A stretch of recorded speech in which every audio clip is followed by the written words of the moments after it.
Who is protecting them?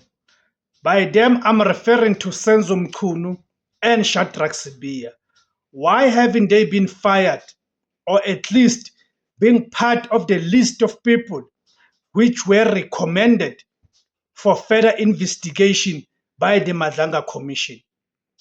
The Madlanga Commission, in its preliminary report, which was released, or rather which was handed over to President Cyril Ramaphosa on the 17th of December, chief amongst the recommendations that were contained in that preliminary report, it was a list of names of people that are supposed to be investigated further.